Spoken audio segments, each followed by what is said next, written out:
రాజ్యాంగానికి సవరణ చేసేందుకు పార్లమెంటుకు గల అధికారాలు, అందుకు అనుసరించవలసిన విధానాన్ని అధికరణ 368 విశదీకరించింది. ఆ అధికరణంలోని నిబంధన 2 ఇతర విషయాలతో పాటు ఇలా ఉంది. రాజ్యాంగంలో ఏమి పేర్కొన్నప్పటికీ ఈ రాజ్యాంగంలోని ఏ అంశాన్నైనా సవరించే లేక మార్పు చేసే లేక తొలగించే రాజ్యాంగబద్ధమైన అధికారం పార్లమెంటుకు ఉంటుంది. రాజ్యాంగ సవరణ విధానం ఈ క్రింద ఉదహరింపబడిన విధంగా ఉంటుంది. రాజ్యాంగ సవరణకు ఉద్దేశించిన బిల్లును లోక్సభలో కానీ లేక రాజ్యసభలో కానీ మాత్రమే ప్రవేశపెట్టవలను. ఆ బిల్లును సభకు హాజరైన వారిలో 3/2 మంది ఆమోదించవలను. ఆ విధంగా ఆమోదించిన వారి సంఖ్య సభ మొత్తం సభ్యుల సంఖ్యలో సగం కన్నా ఎక్కువగా ఉండవలను. లోక్సభలోనూ రాజ్యసభలోనూ ఇదే విధంగా ఆమోదింపవలను.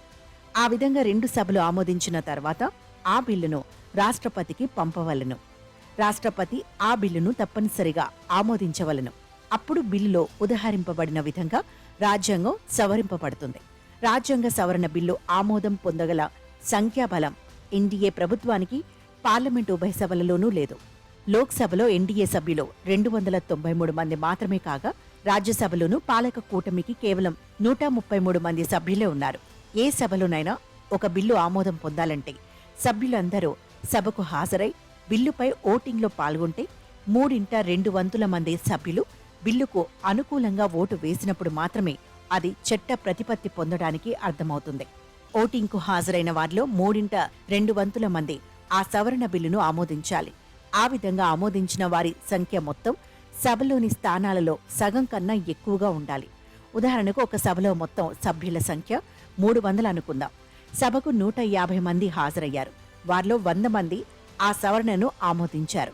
అయినా ఆమోదించినట్లు కాదు, ఎందుకంటే ఆ సవరణ మొత్తం సభ్యులతో మెజార్టీ ఆమోదం పొందలేదు కనుక.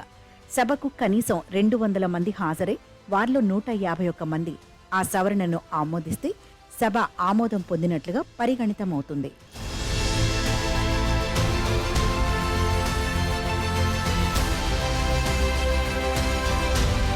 ఉభయ సభలలోనూ ఇదే విధంగా ఆమోదం పొందాలి.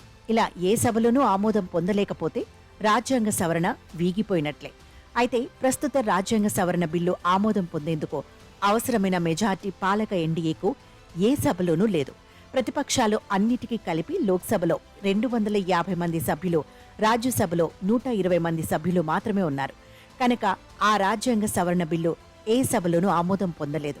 లోక్సభలో 182 మంది సభ్యులు, రాజ్యసభలో 82 మంది సభ్యులు ఆ బిల్లుకు వ్యతిరేకంగా ఓటు వేస్తే అది ఆమోదం పొందదు. ఆసక్తికరమైన విషయం ఏమిటంటే ప్రతిపక్షాలన్నీ ఎన్డీఏకు వ్యతిరేకంగా లేవు.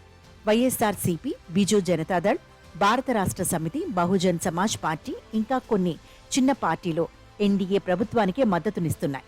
AITC, Aam Aadmi party ఎన్డీఏను వ్యతిరేకిస్తున్నాయి. అయితే ఇండియా కూటమికి వాటి మద్దతు అంశాల ప్రాతిపదికన ఉంటుంది. ఈ పరిస్థితుల్లో ఎన్డీఏ ప్రభుత్వం రాజ్యాంగ బిల్లు 2025ని పార్లమెంటులో ప్రవేశపెట్టింది. వెంటనే ఆ బిల్లును సంయుక్త పార్లమెంటరీ సంఘం పరిశీలనకు నివేదించారు. చాలా సరళంగా కనిపిస్తున్న ఈ బిల్లు లక్ష్యమేమిటి? 5 సంవత్సరాలు అంతకు మించి జైలు శిక్షకు అర్థమయ్యే నేరాభియోగాలతో అరెస్టైన మంత్రులు, ప్రధానమంత్రి, ముఖ్యమంత్రి సైతం జైలులో 30 రోజులు ఉంటే పదవీచ్యుతులవుతారు. ఆ 30 రోజులలో దర్యాప్తు పూర్తి కావడం అసాధ్యం. ఛార్జిషీటును దాఖలు చేయడము జరిగే పని కాదు. ఆరోపణలు ఉండవు, విచారణ జరగదు, శిక్ష నిర్ధారణ కాదు. అయినప్పటికీ 31వ రోజున నేరస్తుడు అనే కళంకంతో పదవిని కోల్పోతాడు. ఈ రాజ్యాంగ సవరణ బిల్లు రాజ్యాంగ, రాజకీయ నైతికతకు పరాకాష్ట అని భారతీయ జనతా పార్టీ ఘోషిస్తోంది. ఏమిటి ఆ పార్టీ వాదన? అవినీతిపరుడు అయిన ఒక మంత్రిని పదవి నుంచి తొలగించడం కంటే ఉన్నత ఆదర్శం మరేముంటుంది? ఒక మంత్రి లేదా ముఖ్యమంత్రి జైలు నుంచి పరిపాలన చేయవచ్చా? చెప్పవచ్చిందేమిటంటే బీజేపీ దృష్టిలో ఈ బిల్లును సమర్థించేవారు నిజమైన దేశభక్తులు, జాతీయవాదులు. వ్యతిరేకించేవారు జాతి వ్యతిరేకులు, అర్బన్ నక్సల్స్, పాకిస్తానీ ఏజెంట్లు.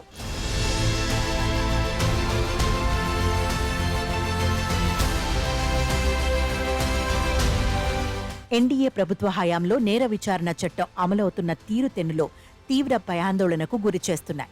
న్యాయం సమకూరడం అనేది సందేహాస్పదమవుతోంది. ఎందుకో చూద్దాం.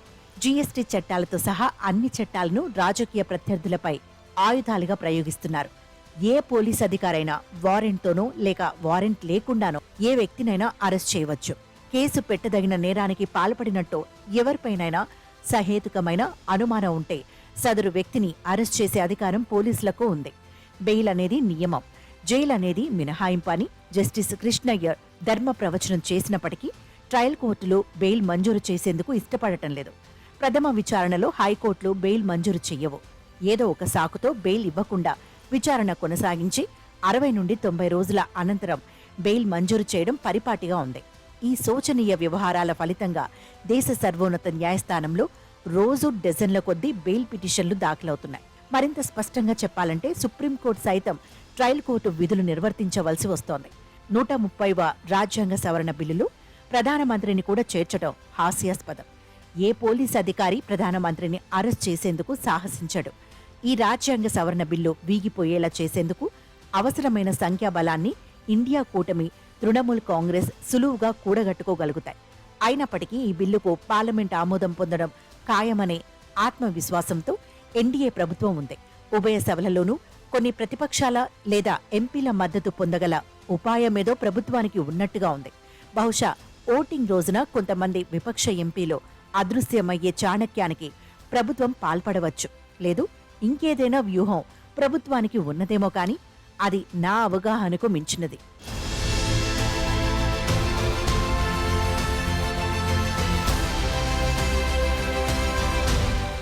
ఈ బిల్లు విషయమై ప్రధానమంత్రి, హోంమంత్రి ఇప్పటికే సమరనాదాలు చేశారు. అది తప్పక పార్లమెంట్ ఆమోదం పొందుతుందని ఘంటాపథంగా చెబుతున్నారు. సరే, విధేయ మీడియా వారి మాటలు, వాదనలో వల్లెవేస్తోంది.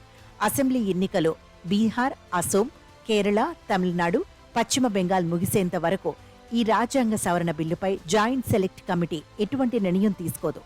మీడియా వార్తల ప్రకారం 2014 నుంచి ప్రతిపక్షాలకు చెందిన 12 మంది మంత్రులను అరెస్ట్ చేశారు. వారిలో చాలా మందికి నెలల తరబడి బెయిల్ మంజూరు కాలేదు.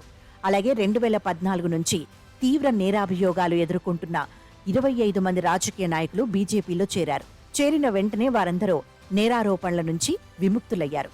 నాకు గుర్తున్నంత వరకు 2014 నుంచి బీజేపీకి చెందిన ఏ మంత్రి కూడా అరెస్టు కాలేదు. రాజ్యాంగ బిల్లు 2025 పార్లమెంట్ ఆమోదం పొందితే ప్రతిపక్ష నాయకులను పదే పదే అరెస్ట్ చేసి జైలు పాలు చేసే Belarus, Bangladesh, Cambodia, Cameroon, Congo, Myanmar, Nicaragua, Pakistan, Russia, Rwanda, Uganda, Venezuela, Zambia, జింబాబ్వేల సరసన చేరుతుంది. ఇది ప్రతిష్టాకరమైన సమాధానం స్పష్టమే. రాజకీయ పార్టీలు గట్టిగా వ్యతిరేకిస్తే ఆ బిల్లు పార్లమెంట్ ఆమోదం పొందడంలో విఫలమవుతుంది.